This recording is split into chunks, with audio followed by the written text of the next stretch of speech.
Assalamualaikum warahmatullahi wabarakatuh. Perkenalkan, nama saya Safira Intan Salsabila dengan NIM 2012-422. Selanjutnya saya akan membacakan latar belakang yang telah saya buat. Membaca merupakan bagian terpenting dari segi kemampuan berbahasa yang dimiliki oleh setiap individunya termasuk siswa. Permasalahan yang dihadapi oleh beberapa siswa yaitu rendahnya pengetahuan membaca siswa untuk membedakan dari sebuah huruf menjadi sebuah kalimat, dan dalam pelaksanaan pembelajaran. Guru sering dihadapi permasalahan kurangnya siswa dalam membaca, baik terkait dengan penguasaan berbagai huruf, pemisahan suku kata, atau perbedaan dari struktur kalimat. Selanjutnya, saat memasuki awal tahap membaca, para pembaca masih dalam proses pembelajaran untuk mengembangkan kemampuan membaca mereka. Membaca pada tahap awal menjadi salah satu elemen penting dari kemahiran berbahasa seseorang, mulai dari tahap pertama atau kelas 1 SD, tahap kedua kelas 2 SD, atau tahap ketiga kelas 3 SD. Pada tahap permulaan membaca, telah terjadi proses pembelajaran untuk mengenali sebuah tulisan di mana siswa diharapkan dapat mengaitkan bunyi dengan huruf-huruf tertentu. Sebuah aspek awal dalam kemampuan membaca pada siswa kelas rendah yang menjadi dorongan untuk ke tahap selanjutnya. Apabila siswa mengalami sulit membaca di tahap awal, maka sulit juga memahami materi yang telah guru sampaikan kepada siswa. Selanjutnya, identifikasi masalah yang saya buat yaitu yang pertama, kurangnya pengetahuan pentingnya membaca permulaan pada siswa kelas rendah. Yang kedua, sebagian siswa sudah bisa membaca tetapi tidak dapat mengeja kalimat dengan benar. Dan yang ketiga, hanya ada beberapa siswa yang dapat mengeja kata menjadi sebuah kalimat dengan benar. Selanjutnya yaitu rumusan masalah. Rumusan masalah yang pertama, bagaimana prosedur pengembangan media puzzle bagi permulaan membaca siswa, dan yang kedua, bagaimana keefektifan media puzzle untuk permulaan membaca siswa kelas rendah. Selanjutnya yaitu tujuan penelitian. Tujuan penelitian yang pertama sebagai peningkatan kemampuan membaca permulaan siswa, dan yang kedua untuk menambah wawasan tentang budaya lokal yang ada di Banten.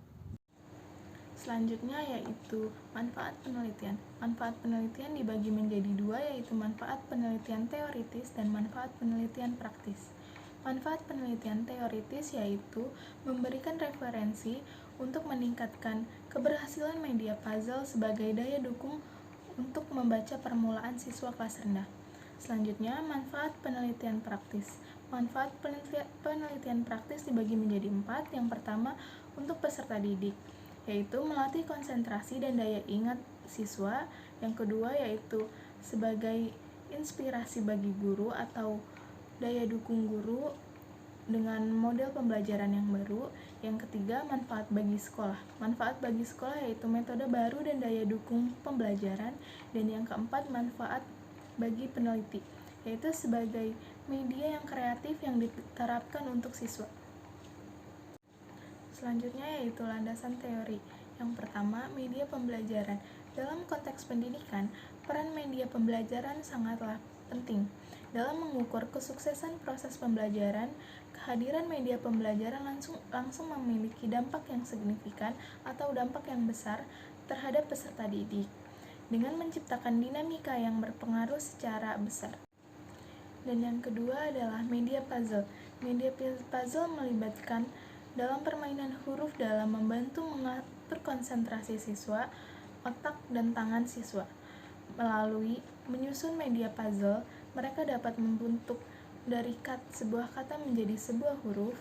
Selain itu juga, aktivitas dalam permainan media puzzle ini membantu mereka atau para siswa dalam mengucapkan kalimat dengan benar. Dan yang ketiga ada budaya lokal. Budaya lokal merupakan elemen-elemen kebudayaan yang ada di Banten dan juga memiliki makna simbolis, terlebih lagi dengan adanya jejak dan tradisi yang tersisa di masa lalu juga memperkuat di masa yang sekarang. Selanjutnya yaitu kajian penelitian yang relevan. Yang pertama yaitu pemanfaatan media dianggap sangat penting bagi kesuksesan pembelajaran. Karena dengan kehadirannya media dianggap membantu dalam mengklarifikasi pesan pembelajaran dan informasi yang disampaikan kepada guru untuk siswanya. Terkadang, pesan yang disampaikan secara verbal seringkali tidak sepenuhnya dipahami oleh siswa. Dengan adanya media ini, diharapkan para guru dapat menyampaikan materi yang telah disampaikannya dan juga para siswa dapat menerimanya dengan benar. Selanjutnya yaitu kerangka pemikiran. Dari sudut pandang teoritis, salah satu tantangan yang dihadapi oleh pendidik atau guru adalah kurangnya daya tarik media yang telah digunakan sehingga siswa mengalami sulit memahami materi yang telah disampaikan oleh pendidik atau guru. Dari permasalahan tersebut, peneliti dapat mengambil solusi bahwa media puzzle merupakan media yang tepat digunakan dan peneliti harapkan bahwa dapat tertarik dengan media yang telah dibuat. Hipotesis atau spesifikasi produk. Yang pertama, menggunakan sarana media puzzle terbuat dari styrofoam menggambarkan budaya lokal yang ada di Banten dan diproduksi dari suatu media tertentu. Dan yang kedua, media puzzle terdiri dari sebuah styrofoam yang dipotong-potong hurufnya untuk dijadikan sebuah kalimat. Selanjutnya yaitu metodologi penelitian. Jenis metodologi penelitian yang diambil yaitu model ADI.